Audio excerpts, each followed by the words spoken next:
What's up, Goober? Recently, I've been kind of obsessed with HE grenades, and you should be too. HE grenades can outright kill somebody with a zero counterplay outside of maybe you shouldn't have left spawn. They can prevent you from dying, they can do 50 damage, they can deafen somebody, they can slow somebody, and they can essentially blind them. But the really cool part is that HE grenades are an extension of game sense. I could throw a window smoke every single round on T-side Mirage and have consistent impact with that. But for my HE to have impact, I can't just throw the same lineup from spawn every single round. So I'm going to tell you how to get more damage with your HE grenades, along with other really cool stuff about them, right after a word from the sponsor of this video, SkinsMonkey. SkinsMonkey is a trusted automated CS2 trading site. It's super easy to use. All you have to do is pick something in your inventory, check how much it's worth, and then go get something new from the monkey. What's also super nice is the filters you can use to narrow down your searches. You can either use your skins to trade for new ones or deposit money with their 30% bonus offer. This becomes 35% when you use my code Wilson. Please use it. Using my code, you can also get up to $5 for free. Use my code Wilson, link is in the description. Thank you, monkey. Now, before you can wield the power of the HE grenade, you have to understand the HE grenade.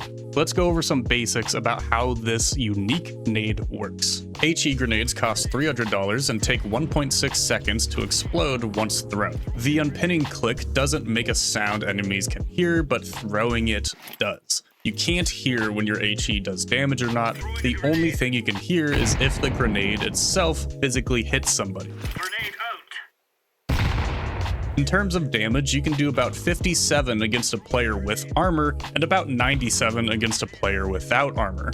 The HE does a bit more damage when it collides with the chest hitbox rather than the leg hitbox, but I think what's more important here is that HEs low to the ground are more likely to be blocked by walls or by objects compared to HEs higher up from the ground. HE grenades that do 30 or more damage will have a deafening effect which lasts for around 4.5 seconds. If they do under 30 damage, then they have zero deafening effect, aside from the sound of the explosion. Here is a visual for the max range I could find for an HE doing 30 damage against an armored opponent. This deafening sound can actually cover the sound of a defuse, as I showed in my CS2 sounds video.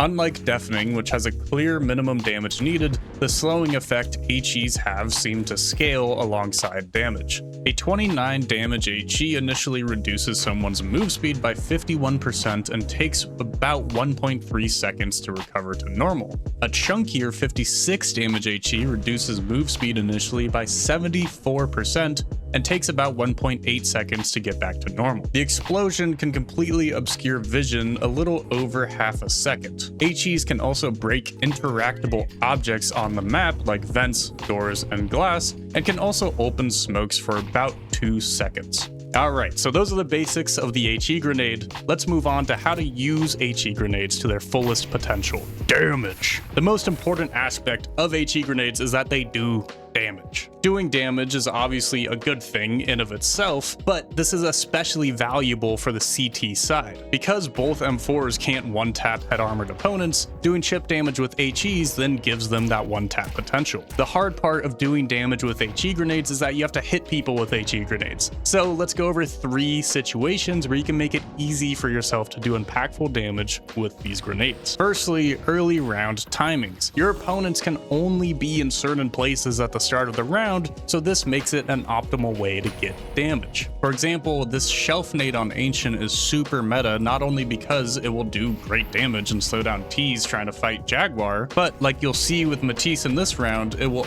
also force T's to pause if they don't want to take the damage, allowing CT's much better timing into Jag. Early nades are also a great way to do damage against rushes like this double nade towards door on Nuke.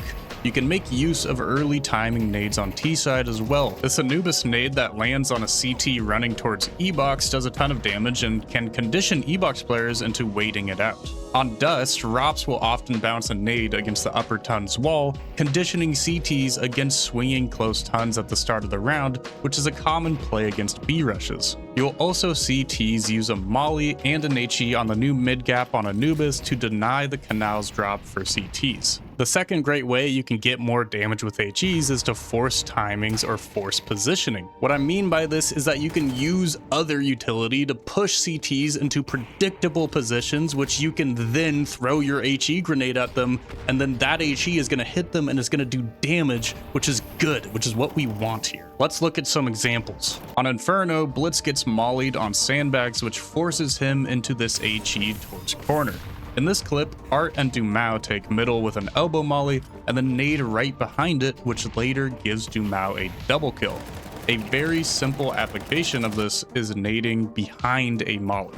Your opponents are stuck behind it, so their positioning is super predictable. The last method to use for getting more damage with HEs is to simply react to information. Info can come at you in different ways, but the most direct is hearing somebody or actually seeing somebody. In this clip, Boomage is just spotting short, sees someone, and then nukes Team Liquid for 300 damage. Pain are splitting B in this clip, and Snow spots Vexite behind the pillar, so he throws this really nice HE, loses the fight, but then gets traded. Getting info on someone also allows you to assume their pathing or where they're going to go. For example, here Legacy see the last two players of FlyQuest pushing short, and their HEs almost perfectly copy Story's pathing towards the bomb site. Another way to get info is by paying attention to the utility thrown by your opponents. Brokey sees the smoke come from default, waits for the smoke to plume, and then gets a free 51 damage. You can also infer timings and positioning from utility. When Apex sees the store smoke land, he double nades top mid. Even though the smoke isn't thrown from the position he's nading, it's a simple assumption to make that the Ts are going to swing top mid with it. And of course, you can make assumptions about opponent's positioning from previous rounds, the opponent's economy, and util on other sides of the map.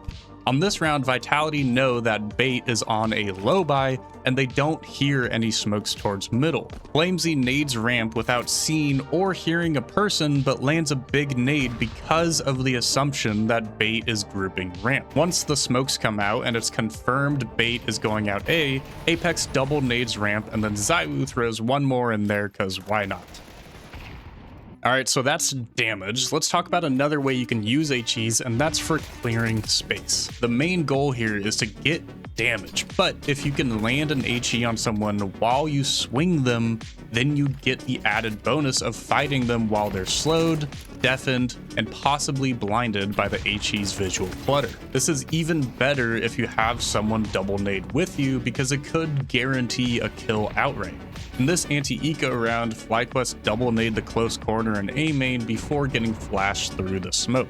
This is a common spot for CT to be playing anti-flash, and especially on an anti-eco where you're expecting CTs to have MP9s or 5.7s, this could be a really powerful position. But because they double nade it, they can focus on the fight towards A main. You could also consider nade stacking within this type of use, but often it's intended to get a kill rather than to take space. In this clip, Monty, who are on a save round, use this nade stack as a way to damage BetBoom's economy.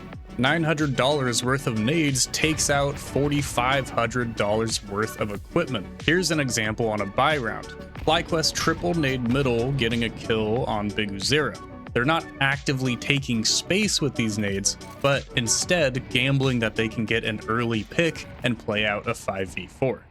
Another great way you can use HEs is to break open smokes with them. This is especially prevalent on really big open maps like Dust 2 or Nuke. You'll see pros drop their outside player or their opper multiple HEs outside just so that they can break open those cross smokes. This is also a great way to counter a smoke blocking you from pushing. Like here, Nertz nades his own team's short smoke to chase down Muzinho, and here where Donk nades the mini smoke, pauses a second for a fight, and then pushes through it. One cool way you can use HEs is for visual clutter. The explosion and the smoke from the explosion create a brief timing where your opponents can't see you. This is most commonly used on Dust 2 to cross mid door safely, as well as running down Sui. As you can see, it makes this shot much harder for Story to hit.